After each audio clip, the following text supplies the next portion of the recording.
ತದನಂತರ ನಮ್ಮ ಈ ದೇವಸ್ಥಾನದ ಪಾತ್ರಿಯಾದ ಕುರುಗೂರು ನಮ್ಮ ಯುವಕರಲ್ಲಿ ನಾವು ಇನ್ನು ನೆಟ್ಕೊಂಡು ಹೋಗ್ಲಿಕ್ಕೆ ಕಷ್ಟ ಆಗ್ತದೆ, ನಿಮ್ಮಂಥ ಯುವಕರು ಮುಂದೆ ಬರಬೇಕು ಅಂತ ಕೇಳಿಕೊಂಡಾಗ ನಾವು ಹಾಗೂ ನಮ್ಮ ಸದಸ್ಯರು ಅದಕ್ಕೆ ಒಪ್ಪಿ ಈ ಕಾರ್ಯಕ್ರಮವನ್ನು ನಡೆಸ್ತಾ ಇದ್ದೇವೆ.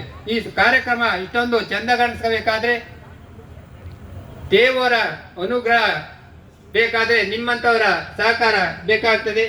ಭಕ್ತಾದಿಗಳು ಹೆಚ್ಚೆಚ್ಚು ಬಂದಾಗೆ ಈ ದೇವರ ಶಕ್ತಿಯು ಹೆಚ್ಚಾಗ್ತದೆ, ದೇವಸ್ಥಾನ ಅಭಿವೃದ್ಧಿ ಆಗ್ತದೆ, ಊರು ಅಭಿವೃದ್ಧಿ ಆಗ್ತದೆ ಅಂತ ಹೇಳುತ್ತಾ, ಈ ದೇವರ ನಮ್ಮ ಸುಕುಮಾರ್ ಶೆಟ್ಟಿಯವರು ಹೇಳಿದರು, ಯಾವಾಗಲೂ ನೆರೆ ಬಂದರೆ ಆ ನೆರೆ ನೀರನ್ನ ತಡಿಲಿಕ್ಕಾಗದಲ್ಲ, ಹೋಗ್ತಾ ಇರ್ತದೆ. ಹಾಗೇನೆ ಈಗ ದೊಡ್ಡ ದೊಡ್ಡ ಬೇರೆ ಬೇರೆ ಕಾರ್ಯಕ್ರಮ ಮಾಡ್ತಾರೆ, ಅದು ಶಾಶ್ವತವಲ್ಲ. ನಮ್ಮ ಮೂಲ ಎಲ್ಲಿದೆ ಅದನ್ನು, ಈ ನೀರಿನ ಮೂಲ ಎಲ್ಲಿದೆ ಅದನ್ನು ಅದಕ್ಕೆ ಅಣೆಕಟ್ಟು ಕೊಡಿದರೆ ಆ ನೀರನ್ನು ನಾವು ಉಪಯೋಗಿಸ್ಕೊಳ್ಬಹುದು, ಅದರಿಂದ ನಮ್ಮ ಪ್ರಯೋಜನ ಇದೆ. ಈ ನೆರೆ ಬಂದ ನೀರನ್ನು ತಡಿಲಿಕ್ಕಾಗುವುದಿಲ್ಲ.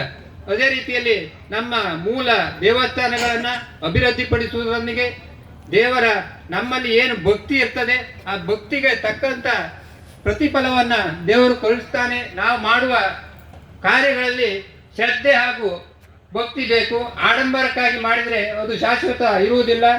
ಆದ್ದರಿಂದ ಮುಂದೆ ಈ ದೇವಸ್ಥಾನದ ಅಭಿವೃದ್ಧಿಯಲ್ಲಿ ತಮ್ಮೆಲ್ಲರ ಸಂಪೂರ್ಣವಾದ ಸಹಕಾರವನ್ನು ಕೋರುತ್ತಾ ಈ ದೇವಸ್ಥಾನ ಅಭಿವೃದ್ಧಿ ಪಡಿಸುವಲ್ಲಿ ನಮಗೆ ಸಹಕಾರ ನೀಡಬೇಕಂತ ತಮ್ಮೆಲ್ಲರಲ್ಲಿ ಕಳಕಳಿಯಿಂದ ಕೇಳಿಕೊಳ್ಳುತ್ತಾ ಈ ಅವಕಾಶ ಕೊಟ್ಟಿದ್ದಕ್ಕಾಗಿ ತಮ್ಮೆಲ್ಲರಿಗೂ ಅಭಿನಂದನೆ ಸಲ್ಲಿಸುತ್ತಾ ನನ್ನ ಮಾತನ್ನು ಮುಗಿಸ್ತೇನೆ. ಜೈ ಹಿಂದ್, ಜೈ ಕನ್ನಡ.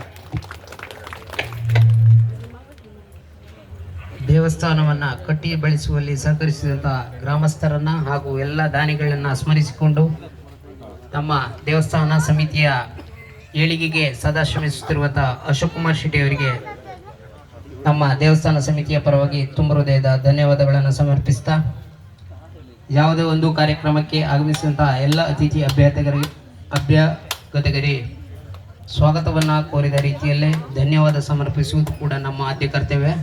ಅದೇ ರೀತಿಯಾಗಿ ಆಗಮಿಸಿದಂಥ ಎಲ್ಲ ಅತಿಥಿ ಅಭ್ಯಾಗತರಿಗೆ ಧನ್ಯವಾದವನ್ನು ಸಮರ್ಪಿಸಲಿದ್ದಾರೆ ನಮ್ಮ ದೇವಸ್ಥಾನ ಸಮಿತಿಯ ಸದಸ್ಯರಾದ ಶ್ರೀ ರಾಘವೇಂದ್ರ ಶೆಟ್ಟಿ ಮನ್ನರತಿ ಇವರು.